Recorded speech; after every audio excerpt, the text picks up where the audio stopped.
Hello friends, इस class में GK के मोस्ट इंपॉर्टेंट क्वेश्चन कराए जाएंगे जो सभी एग्जाम में पूछे जाते हैं। बिना टाइम वेस्ट किए देखते हैं पहला क्वेश्चन है, भारत में वैष्णववाद की वृद्धि का प्रमाण हेलिओडोरस स्तंभ किस भारतीय शहर में स्थित है? लखनऊ, कानपुर, उज्जैन, विदिशा।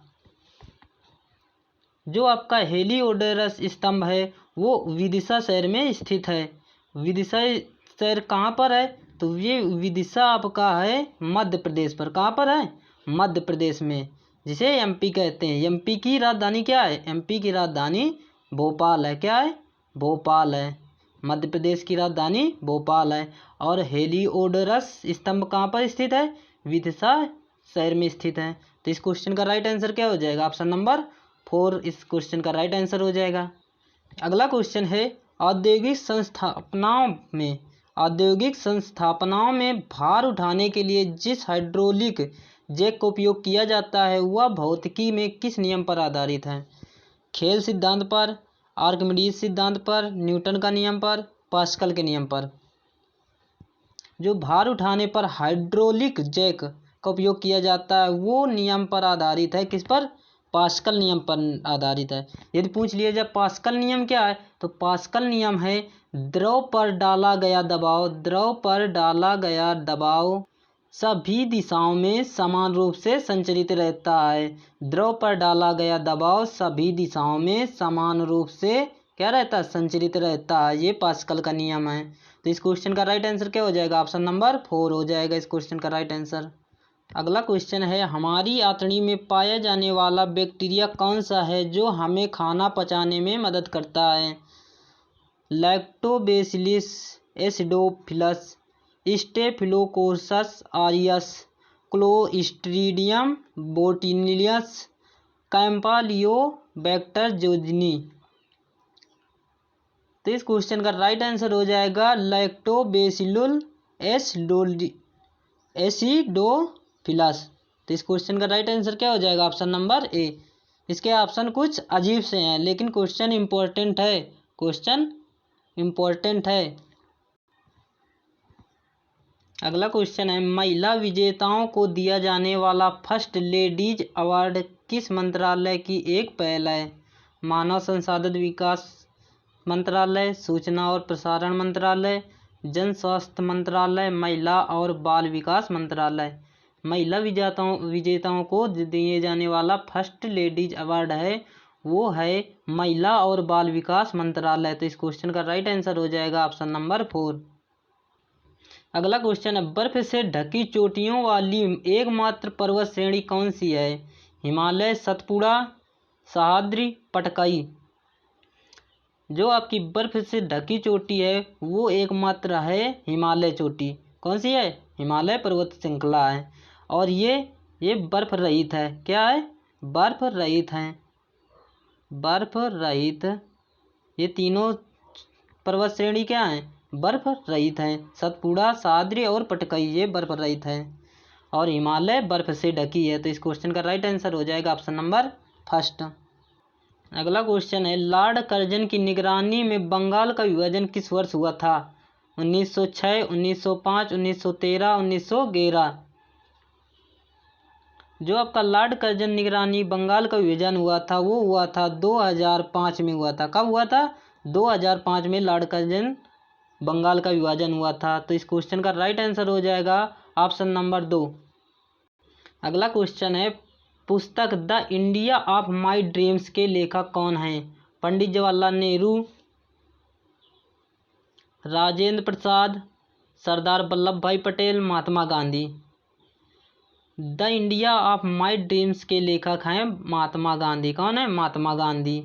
एक क्वेश्चन पूछा जाता है, the truth of my life, the truth of my life, the truth TRUTH, the truth of my life,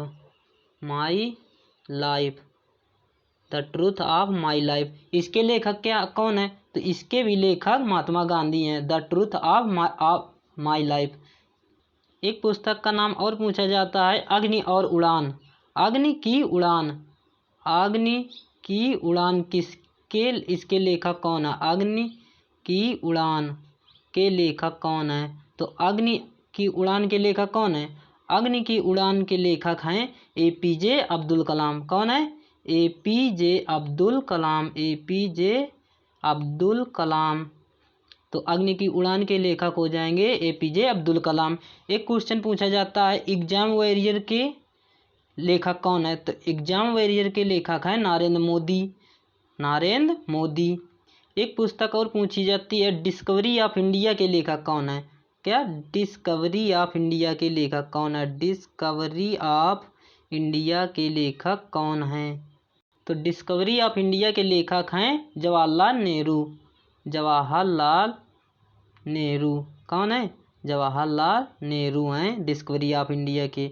और यदि पूछा जाए री डिस्कवरी ऑफ इंडिया के लेखक कौन है? तो री डिस्कवरी ऑफ इंडिया के मेघनाथ देसाई हैं।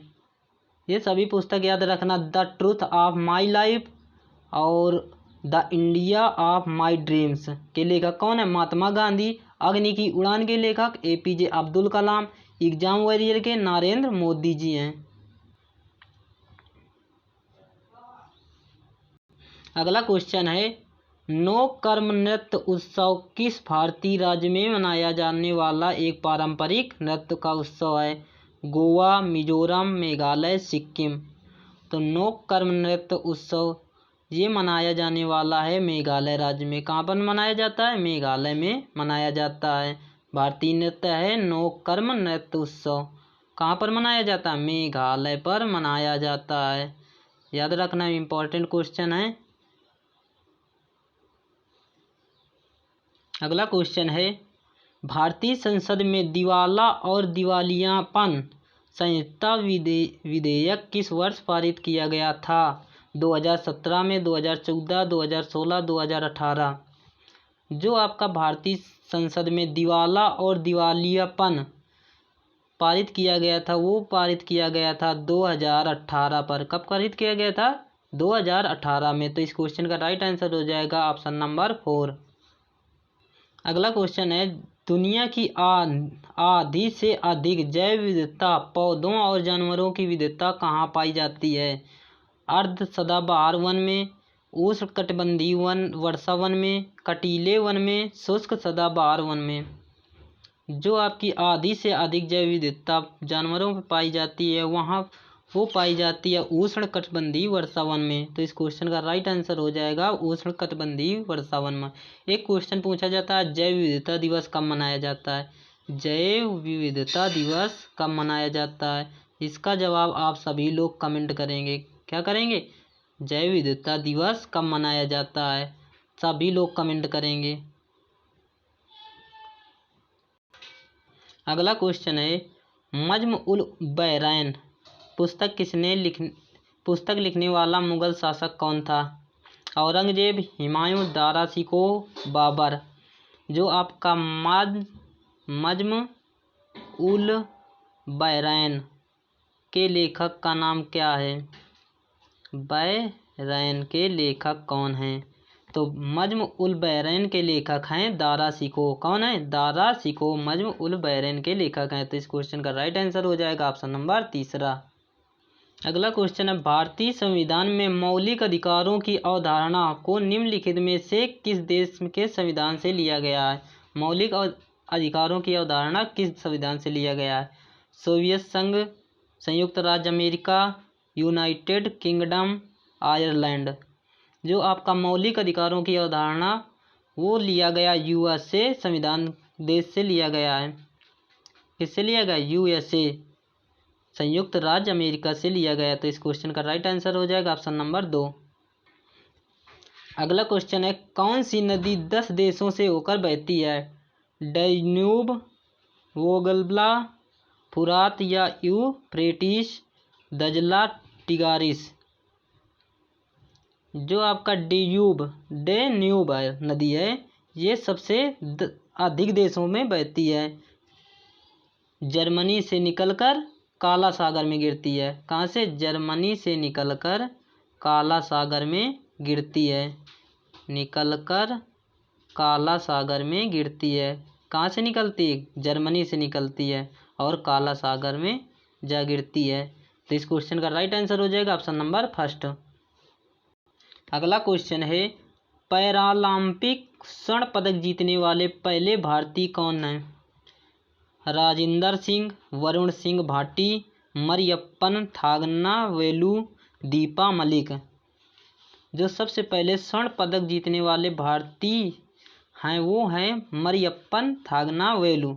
तो इस क्वेश्चन का राइट आंसर हो जाएगा ऑप्शन नंबर 3 मरियप्पन थांगनावेलु। सबसे पहले कब मिला था? तो 2016 में सबसे पहले मरियप्पन थांगनावेलु को मिला था स्वर्ण पदक। स्वर्ण पदक केवल नहीं कहेंगे, पैरालंपिक स्वर्ण पदक कहेंगे, पूरा नाम लेंगे। स्वर्ण पदक तो बहुत सारे को मिला, लेकिन पैरालंपिक स्वर्ण पदक सबसे पहले मिला है मरियप्पन थांगनावेलु को, 2016 में मिला था।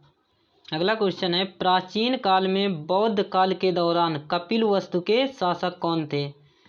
बौद्ध काल के दौरान कपिलवस्तु के शासक कौन थे? शाक्य, लिच्छवि, गुप्त, मौर्य। तो बौद्ध काल के दौरान कपिलवस्तु के शासक थे शाक्य थे। कौन थे? शाक्य थे। तो इस क्वेश्चन का राइट आंसर हो जाएगा ऑप्शन नंबर 1। अगला क्वेश्चन है किस भारतीय को भारत सरकार के लिए 10 बार बजट प्रस्तुत करने का गौरव हासिल हुआ है?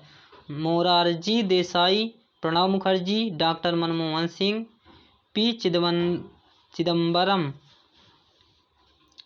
तो भारत सरकार के लिए 10 बार बजट प्रस्तुत करने के लिए मोरारजी देसाई को मिला है। कौन किसको मिला है? मोरारजी देसाई को, जो 4 बार प्रधानमंत्री बन चुके हैं। मोरारजी देसाई 4थी बार प्रधानमंत्री बन चुके हैं। तो इस क्वेश्चन का राइट आंसर हो जाएगा ऑप्शन नंबर 1। अगला क्वेश्चन है यदि किसी देश में बजट घाटा है और यह स्थिति लंबे समय तक बनी रहती है तो इसका परिणाम क्या होगा? अधिशेष बजट होगा, संतुलित बजट होगा, ब्याज दर में कमी होगी, बढ़ता कर्ज होगा।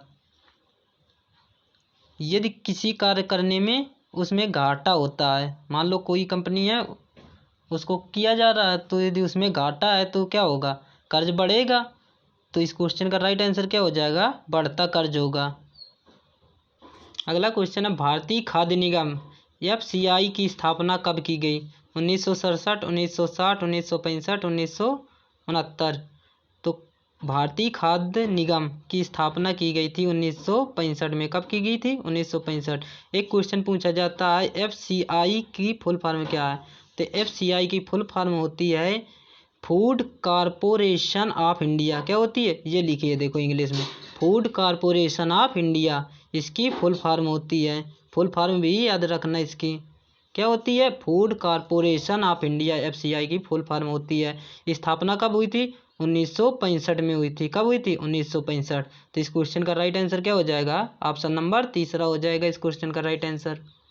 अगला क्वेश्चन है बगरुम्बा भारत की किस जनजाति की पारंपरिक नृत्य है? मुंडा, भीड़, भील, बोडो, गारो। बगरुम्बा है वो आपका बोडो से संबंधित है। बोडो जनजाति नृत्य से संबंधित है। बोडो कहाँ पर है? बोडो असम पर स्थित है। कहाँ पर स्थित है? असम पर स्थित है। असम की और नृत्य कौन कौन से है? एक सत्रिया और बिया, सत्रिया और बिहू ये नृत्य हैं। ये भी दोनों क्वेश्चन इंपॉर्टेंट है। सत्रिया और बिहू असम राज्य के भारतीय नृत्य हैं। दोनों नृत्य एग्जाम में पूछे गए हैं। बिहू किस राज्य का नृत्य है और सत्रिया किस राज्य का नृत्य है? तो किस राज्य का नृत्य है? असम राज्य का नृत्य है। अगला क्वेश्चन है किस कंपनी ने महिला बिल वेब प्लेटफॉर्म लॉन्च किया है? Microsoft, Amazon, Facebook, Google. जो आपका महिला बिल वेब प्लेटफॉर्म लॉन्च किया वो गूगल ने लॉन्च किया है। किसने लॉन्च किया है? गूगल ने लॉन्च किया है वेब प्लेटफॉर्म। तो इस क्वेश्चन का राइट आंसर हो जाएगा ऑप्शन नंबर डी। अगला क्वेश्चन है माथाई चार्ज मुथूट का हाल ही में निधन हो गया, वह एक था, क्या था? सामाजिक कार्यकर्ता था, चित्रकार था, व्यवसायी था, लेखक था। जो माथाई चार्ज मुथूट जो जिसका हाल ही में निधन हो गया वो एक व्यवसायी था। क्या था? व्यवसायी था। इस क्वेश्चन का राइट आंसर ऑप्शन नंबर 3 हो जाएगा। ये करंट का क्वेश्चन है जो एग्जाम में पूछा भी गया है। अगला क्वेश्चन है नासा के मार्स रोवर का नाम जिसने पहले टेस्ट ड्राइव में 21 फीट की यात्रा की है? Candour, perseverance, resilience, ingenuity. जो नासा के पहले मार्स रोवर का नाम क्या है, जो पहले टेस्ट ड्राइव में 21 फीट की यात्रा की है, तो उस रोवर का नाम है परजीवरेंस है। क्या है? परजीवरेंस है। तो इस क्वेश्चन का राइट आंसर हो जाएगा ऑप्शन नंबर बी। अगला क्वेश्चन है, किस वर्ष में संस्कृत को शास्त्रीय भाषा के रूप में घोषित किया गया था? 1950, 1974, 1991, 2005। जो संस्कृत को शास्त्रीय भाषा के रूप में घोषित किया गया था वो किया गया था 2005 में किया गया था। कब किया गया था? 2005 में किया गया था। तो इस क्वेश्चन का राइट आंसर हो जाएगा ऑप्शन नंबर डी। अगला क्वेश्चन है, आयुष्मान खुराना ने किस फिल्म के लिए 2019 में 66वें राष्ट्रीय फिल्म पुरस्कार में सर्वश्रेष्ठ अभिनेता का पुरस्कार जीता? 2019 में 66वें राष्ट्रीय फिल्म में पुरस्कार सर्वश्रेष्ठ अभिनेता पुरस्कार किसने जीता? ड्रीम गर्ल ने, अंधाधुन ने, बदहाई वो, आर्टिकल 15। तो इस क्वेश्चन का राइट आंसर हो जाएगा अंधाधुन ने। ऑप्शन नंबर बी इस क्वेश्चन का राइट आंसर हो जाएगा। अगला क्वेश्चन है, निम्नलिखित में से कौन हिमालय ओडिसी पुस्तक के लेखक है? हिमालयन ओडिसी के लेखक कौन है? विनीत वाजपेयी, फकीर हसन, पारो आनंद, वीरेंद्र कुमार। जो आपका हिमालयन ओडिसी के लेखक हैं वीरेंद्र कुमार हैं। हिमालयन लेखक के लेखक कौन है? हिमालयन ओडिसी के लेखक कौन है? वीरेंद्र कुमार हैं। अगला क्वेश्चन है, कौन सा बोधि उत्सव भगवान इंद्र की तरह वज्र धारण करता है? मंजूश्री, मैत्रेय, वज्रपाणि, अमिताभ। जो आपका उत्सव है बोधित्सव, भगवान इंद्र की तरह वज्र धारण कौन करता है?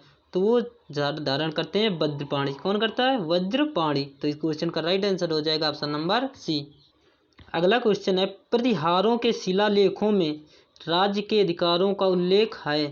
राजपुरोहित के, युवराज के द्वारा, मंत्री, रातानी के द्वारा। जो आपका प्रतिहारों शिलालेखों में राज्य अधिकारियों का उल्लेख है वो राजपुरोहित के लिए उल्लेख किया गया है। तो इस क्वेश्चन का राइट आंसर हो जाएगा ऑप्शन नंबर ए। अगला क्वेश्चन है, अभिनव भारत की स्थापना किसके द्वारा की गई थी? अभिनव भारत की स्थापना द्वारा की गई थी। किसके द्वारा की गई थी? तारकनाथ बोस के द्वारा, राम बिहारी बोस, चंद्रशेखर आज़ाद, वी.डी. सावरकर। जो आपका अभिनव भारत की स्थापना की गई थी वो की गई थी वी.डी. सावरकर के द्वारा। किसके द्वारा की गई थी? वी.डी. सावरकर के द्वारा की गई थी। सावरकर के द्वारा की गई थी अभिनव भारत की स्थापना। तो इस क्वेश्चन का राइट आंसर हो जाएगा option number D. Important question है। आज का अंतिम क्वेश्चन, ओरछा किला परिसर मध्य प्रदेश के किस जिले में स्थित है? उज्जैन, विदिशा, जबलपुर, टीकमगढ़। जो आपका ओरछा किला है वो टीकमगढ़ में स्थित है। कहाँ पर? टीकम जिले पर स्थित है। एक क्वेश्चन ये भी पूछा जाता है कि ओरछा किला किस राज्य में स्थित है? तो ओरछा किला आपका मध्य प्रदेश में स्थित है। कहाँ पर स्थित है? मध्य प्रदेश में स्थित है। हम मध्य प्रदेश की राजधानी बता ही चुके हैं, क्या होती है? मध्य प्रदेश की राजधानी भोपाल होती है। ये भी क्वेश्चन पूछा जाता है, ओरछा किला किस राज्य में स्थित है? तो कहाँ पर स्थित है? एमपी मध्य प्रदेश में स्थित है। जिला पूछ लिया जाए तो जिला है आपका टीकमगढ़। आज के 30 क्वेश्चन कंप्लीट हो चुके हैं। क्लास अच्छी लगी हो तो लाइक, शेयर और चैनल को सब्सक्राइब जरूर करना। धन्यवाद।